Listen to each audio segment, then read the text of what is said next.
اللهم صل وسلم وبارك على سيدنا محمد. اخواتي واصحابي في الله، عاملين ايه؟ يا رب دايما بخير وعلى خير، ويجعل ايامكم وحياتكم ان شاء الله كلها خير وسعاده باذن الله. ولادك عايزين حاجه حلوه وتبقى سريعه وفي نفس الوقت ما تبقاش مكلفه عليكي. هتعملي ايه؟ هتجيبي بيضتين وتفضي عليهم كيسين من الفانيليا او نقطه من الفانيليا السايله اللي متوافر عندك حطيه. وهتجيبي بقى كوبايه كده من السكر، بس معلش يكون السكر ابيض شويه عشان السكر لما بيبقى غامق بيغمق معانا الحاجات الحلوه. طيب تمام، حطينا كده البيضتين وحطينا كوبايه السكر، هنحط ايه تاني؟ هتجيبي كده علبه السمنه بتاعتك وهتحطي 3 معالق كده من السمنه بالظبط، 3 معالق مش اكتر. طب لو عايزه احط زبده حطي يا ستي زبده، طب لو عايزه احط زيت حطي يا ستي زيت، ايه اللي متوفر عندك حطيه. حطينا كده زي ما انتم شايفين 3 معالق من السمنه، الزبده الصفرا كريستال. وهبتدي ان انا ادخل كل ده كده في قلب بعضه، البيض والسكر والسمنه. ما تنسيش بقى يا بطه يا وزه يا حلوه انت وهي تعملي اللايك بتاعي، ولو اول مره تشوفيني تعملي لي اشتراك للقناه وتفعلي زر الجرس على الكل.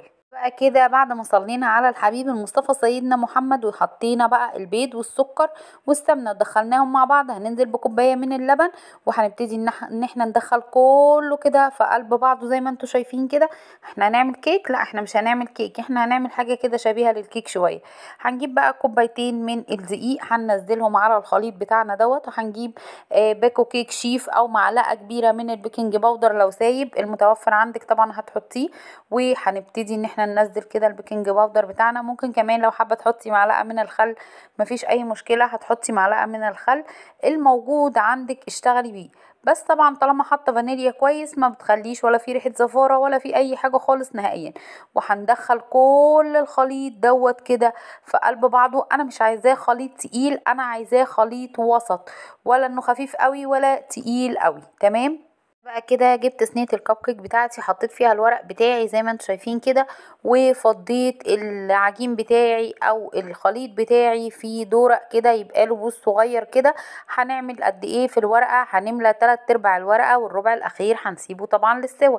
هندخله على الشبكه. في الاول بتبقى النار عاليه شويه، بعد كده بتبتدي ان انتي توطي النار.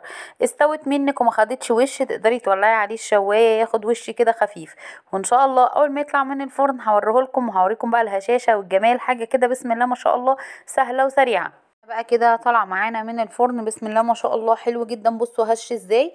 انا طبعا هفتحها كده بس من الجنب واوريها لكم هشاشه وطريان حلو جدا جدا.